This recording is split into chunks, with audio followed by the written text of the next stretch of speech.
Okay guys, so in the last video I said that we would go into a task and have a look at some of the tasks.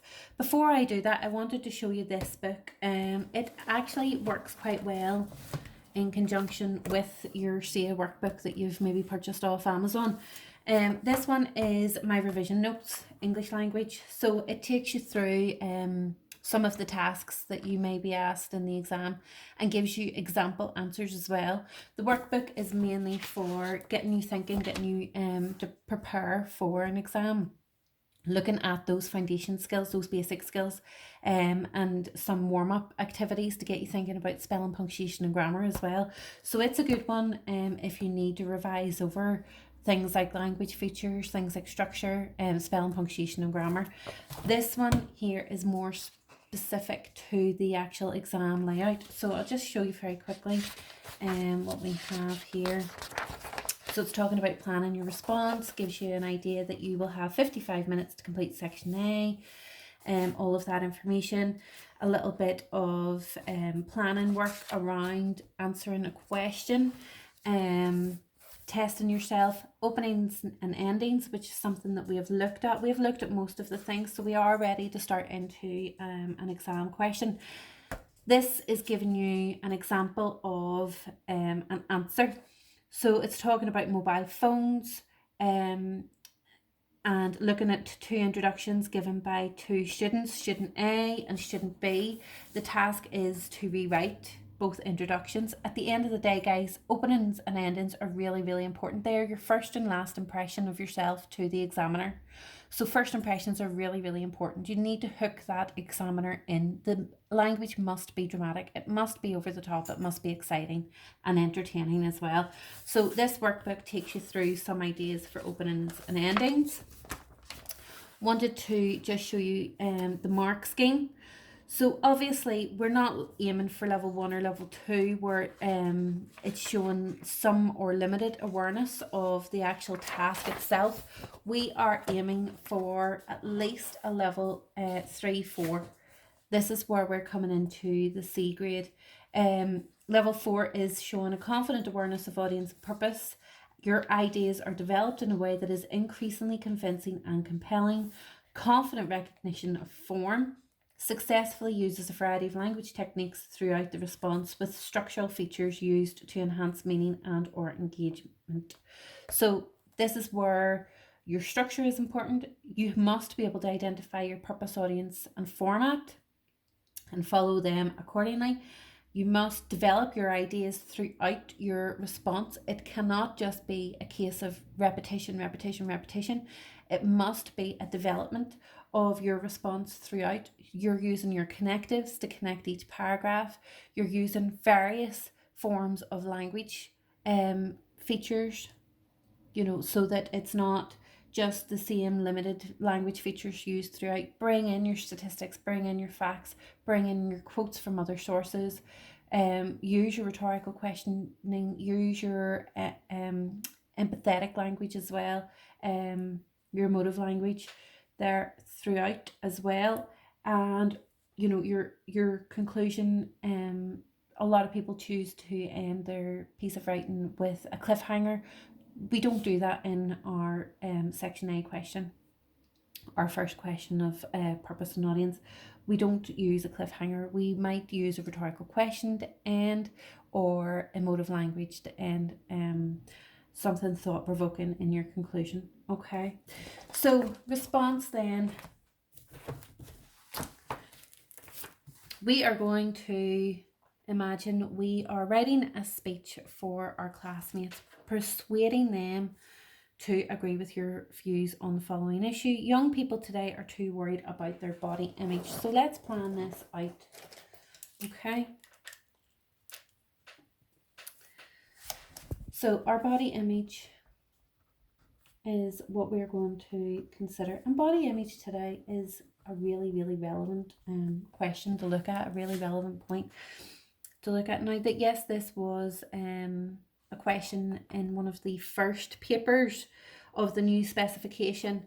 So we're going to look at that, and we're going to look at what sort of ideas the examiner might be looking for.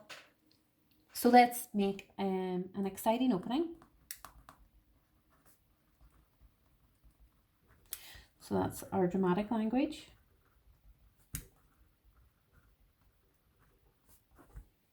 This is our plan. We're going to have about 3 main paragraphs on the topic, say.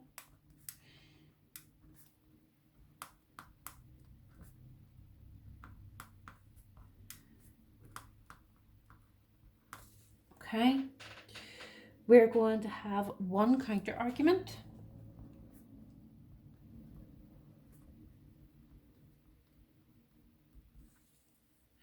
And we are going to then disprove our counter argument.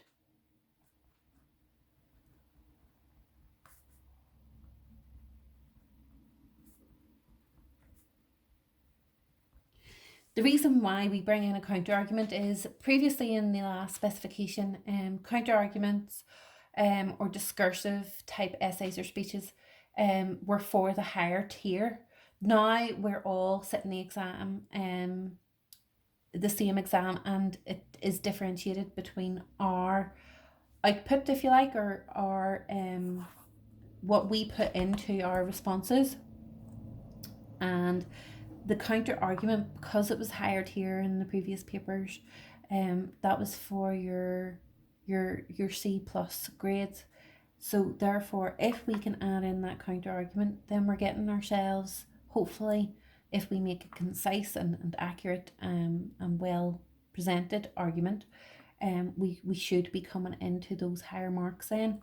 Okay, so that's why I encourage my pupils, my students, to include a counter argument, and then you must disprove your counter argument. You can't leave your counter argument as the winning argument, because you've defeated the entire purpose of your response then.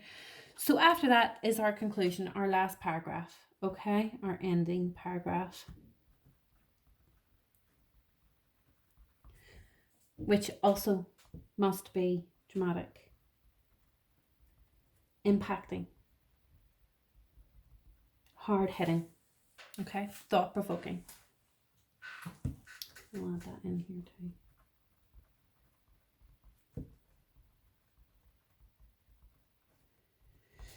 So yes, you only get a few minutes to plan your response. So there's our plan, if you like.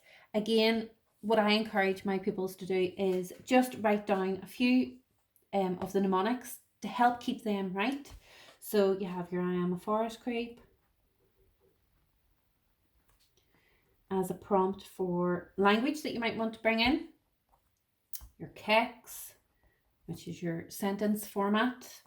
And then you have your path, obviously, and purpose, audience, and format, which is the first thing that you must identify in this question. Who is your audience? What is your purpose to write about? This is about your argument for body image. And the format, is it a speech? Is it an essay? Is it a postcard? What is the format? So in this case, it's a speech, okay? So if it's for our classmates, write a speech for your classmates is the question. So that's our audience. So we're talking about 15, 16-year-olds. And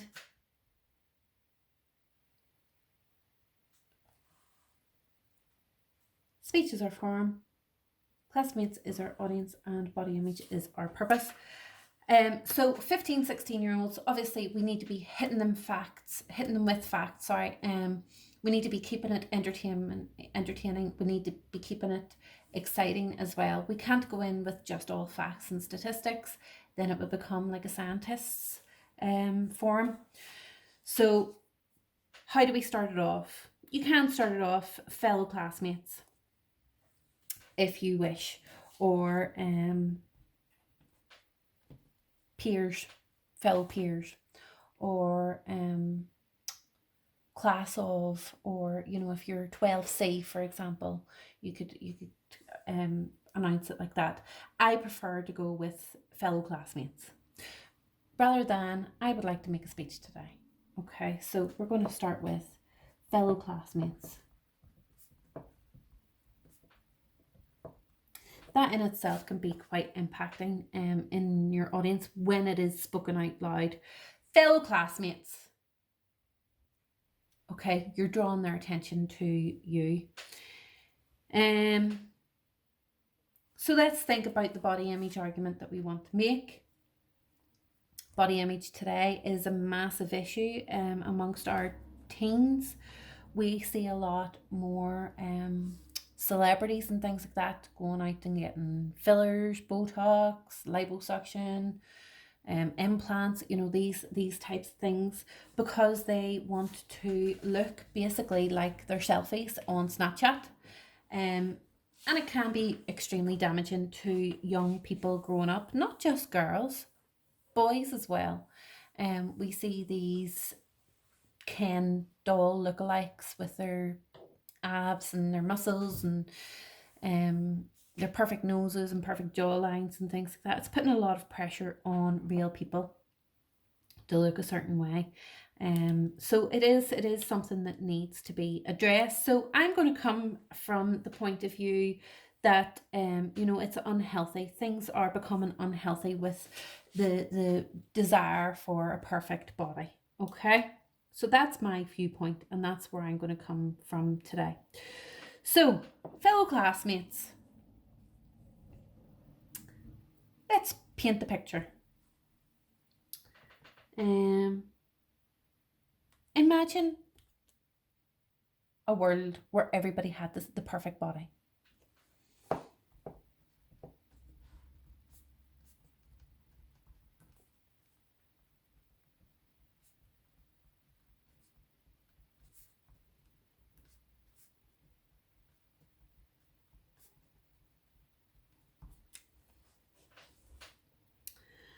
Okay? Imagine a world that had no unique people.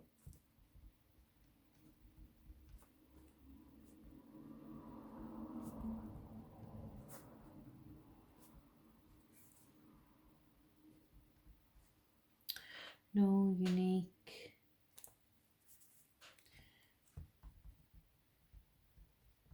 people, where everyone was a clone or carbon copy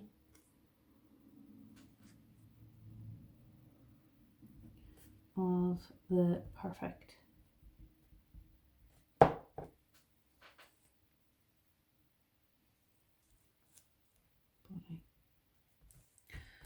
Okay, so that's just, it's not even the first paragraph in full, but it's just to give you an example of how we would open an argument like this. Now, we don't have to open like this. We could open with fellow classmates.